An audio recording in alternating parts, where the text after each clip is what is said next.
Bon dia, soc Rafael Roca de la Universitat de València i a continuació us parlaré sobre el tema Violència contra les dones al dietari de Llerdi del segle XVII. El dietari titulat Notícies de València i Son Regne, que durant els anys 1661-64 i 1667-79 va redactar mossèn Joaquim Allerdi, és un dels papers més suggerents produïts al segle XVII en la nostra llengua, tal com va afirmar Vicent Josep Escartí, estudiós i editor del text, ja que representa una mostra valuosíssima de la mentalitat d'una època tan complexa com el barroc. Un període en què, tal com s'havia esdevingut a l'edat mitjana i posteriorment encara s'esdevindria a la contemporània, els homes, les persones de sexe masculí, concentraven pràcticament tot el protagonisme públic, relegant així a les dones i els xiquets a un paper marginal i secundari que únicament gaudia d'una certa rellevància, i encara com, en l'àmbit privat. D'aquesta manera, les persones de sexe femení, considerades com a inferiors, se situaven a mercè dels mascles, que sovint les tractaven com si foren una propietat, mercaderia o objecte inanimat. I és en aquest punt on observem que, tal com temps enrere vaig constatar en referència al dietari de Pere Joan Porcar, 4 dècades anterior, un dels mecanismes a través dels quals els homes habitualment controlaven i manifestaven la seva superioritat respecte a les dones està constituït per l'exercici de la violència, que presentava múltiples morfologies.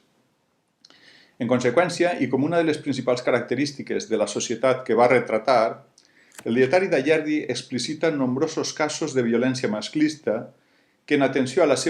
seues naturalesa i característiques, he classificat i analitzat seguint l'esquema que temps enrere ja vaig aplicar al text de Porcar. En conseqüència, tan sols si substituiré l'epígraf dedicat a la violència aparentment gratuïta, que no he detectat al dietari d'Allerdi, pel de violència exercida amb una finalitat sexual, que tanmateix no es constata al de Porcar. O millor dit, tan sols s'hi deixa intuir d'una manera molt difuminada.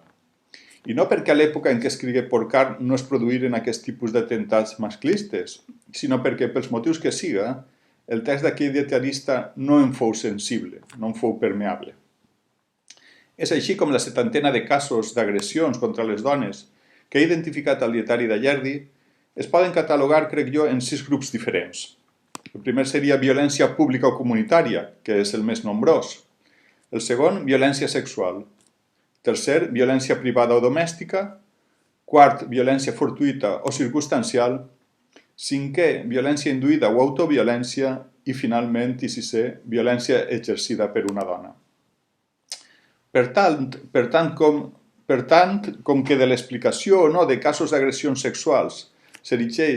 l'explicació o no s'erigeix com la principal diferència que observem entre les notícies de violència masclista que expliciten els dos principals dietaris del segle XVII, els de Porcar i Allerdi, serà en aquests episodis que em centraré durant aquesta breu intervenció. I deixaré la resta d'anàlisi i la resta d'atacs per a l'aportació escrita, que us convide a llegir el dia en què es publiqui. D'aquesta manera, i com una variant de l'exercici públic de la violència, el dietari d'Allerdi ofereix 9 notícies en què l'agressió cap a les dones s'exerceix amb una finalitat sexual que, en funció dels casos, pot ser més o menys explícita.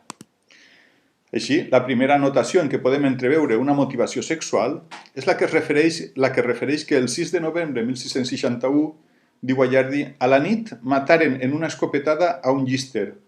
i el mataren dins de sa casa i es digué que per sa muller, que era boniqueta i molt figureta. Amb la qual cosa, el dietarista sembla indicar que la intenció de l'assassí o assassins era deixar sense marit, és a dir, deixar desemparada la dona en qüestió, sens dubte ben agraciada físicament, i pot ser per tal d'aprofitar-se'n des d'un punt de vista sexual.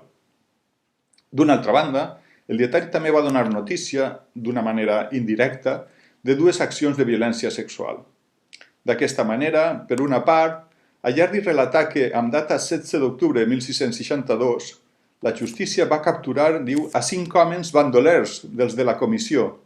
que en el passat havien fet moltíssims jornals matant molta gent en València per diners, i també, diu Allerdi, deshonrant moltes doncelles i forçant moltes dones, és a dir, agredint sexualment dames de diverses edats i condicions. Per una altra part, també explicar que any i mig després, l'1 de març de 1664, diu «Penjaren Tomàs Sabater, de Càlig, per bandoler, assassino, lladre, deshonrador de doncelles, de dones casades i viudes», que és una manera de dir que acumulava múltiples violacions a les seues espales. Encara que no s'hi explicite, en els següents dos casos, que narren atacs de pirates musulmans a la costa valenciana, no resulta difícil entreveure que les dones en qüestió varen ser raptades amb una motivació sexual. Així, el primer episodi remet al 26 de juny de 1662, quan a la vila joiosa,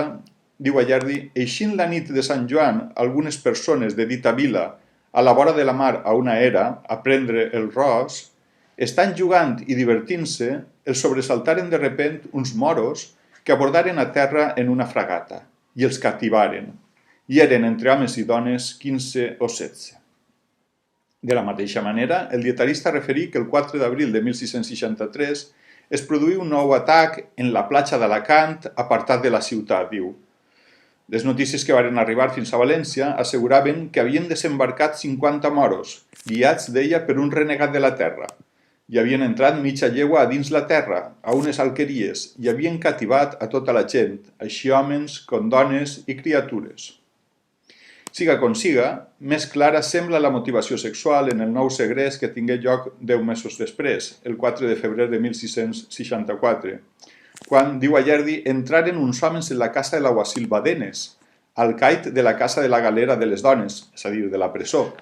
que és a les torres del portal de Quart, i llevant-li les claus, pujaren i s'emportaren 4 dones de les que la justícia tenia allí retirades. No resulta difícil d'imaginar amb quina intenció. En tot, el cas de violència sexual més explícit i brutal que relatà Ayerdi fou la violació múltiple que s'esdevingué el 3 de maig de 1662, dia en què, diu Ayerdi, venint una doncelleta molt polida i honrada de Paiporta, en dit camí d'un forment isqueren 4 homes, segons se digué bandolers, i la entraren en lo forment i allí la forçaren i passaren per ella tots los 4. El dietarista encara constatà, diu, que la tingueren tot lo dia i a la nit la deixaren anar, i que la situació física i psicològica en què, com a resultat de tan covard atac, que es perllongà durant hores, degué quedar la joveneta, fou tan extrema que únicament tingué forces d'arribar a casa i, diu Ayerdi, contant a sos pares el que li havia succeït, de pur sentiment se caigué morta. Sens dubte, aquella macabra agressió, que desembocà en homicidi, degué repugnar el poble, i per això Ayerdi assegura que el delicte que s'havia comès sobre la doncella atordí i escandalitzà a tota València, per a rematar indignat afirmant, però també quedà sense càstig, com totes les demés coses que es fan, ni la justícia feu diligència alguna. Així mateix, el dietari també va recollir la violació i assassinat que s'esdevingué un parell de mesos després i que, novament, resultà execrable, per tal com tingué per víctima una xiqueta de tan sols 5 anys d'edat. D'aquesta manera, Ayerdi relatà que el 30 de juliol de 1662 diu vingué nova de com en Dénia un home prengué una xiqueta de 5 anys i la tragué fora i la deshonrà. I com era tan xiqueta, quedà tan maltractada que quasi es moria. I ell, ben-se embarassat, l'acabà de matar i la soterrà. I encara que no s'averigua del tot, el llançaren a galeres, assegurà el dietarista. El darrer cas de violència sexual que recull el text siscentista que estem analitzant és complex i semblantment diferent als referits amb anterioritat, ja que es va produir dins de l'àmbit matrimonial. De fet, ens situa en el terreny del pseudomasoquisme, podríem dir, ja que tot sembla indicar que la dona ni maltractava el marit ni desitjava ser maltractada per ell. Així, Ayerdi va narrar que, amb data de 4 de juliol de 1662, diu, un pobre manco que acaptava cada dia a la porta de Santa Tecla, per quan totes les vegades que volia tenir acte carnal amb sa muller, la porrejava molt abans, perquè dia que si no la porrejava no trobava gust en l'acte. Diu, i la va porrejar tant aquell dia per a dit efecte que hagué de passar la gent del veïnat a llevar-la ahir. Veiem, doncs, que es tracta d'un cas de maltractament físic amb finalitat sexual morbosa i sostingut en el temps. I tan extrem en aquesta ocasió concreta que és molt probable que si no hi haguera intervingut el veïnat, el manco en qüestió hauria acabat matant la muller d'una pallissa, ja que el dietarista també va notar que la dona quedà tal que li feren fer ordens de cristiana, perquè de tots punts se moria. Per acabar, puc concloure que, tal com ja vaig comprovar en estudiar el dietari de Pere Joan Porcar, les notícies reportades per Joaquim Ayerdi ens mostren una societat fortament patriarcal, regida, dirigida i protagonitzada pels homes, i presidida per una violència estructural que hom exercia com a mecanisme de control, entre altres coses. Una circumstància que convertia les dones, i també els xiquets i els ancians, en persones vulnerables i desprotegides, en l'objecte predilecte de la violència masclista, tant fa si amb finalitat sexual o no. D'una altra banda, resulta evident que l'obra d'Ayerdi, com la de Porcar també, tan sols deu recollir una mínima part dels episodis de violència contra les dones que varen tindre lloc a la ciutat de València durant el darrer terç del segle XVII, i que, per tant, en degueren ser molts més els que es produïren no sols al Cap i Casal, sinó a la totalitat de municipis i comarques valencianes. A més, també hauríem de preguntar-nos fins a quin punt, i com a fruit de la situació de gran vulnerabilitat en què vivien les dones, moltes de les acusacions d'infidelitat, robatori, alcaboteria, fetilleria, etc., que pesaven sobre elles no devien ser falses, és a dir, no varen ser formulades com a venjança o misogínia.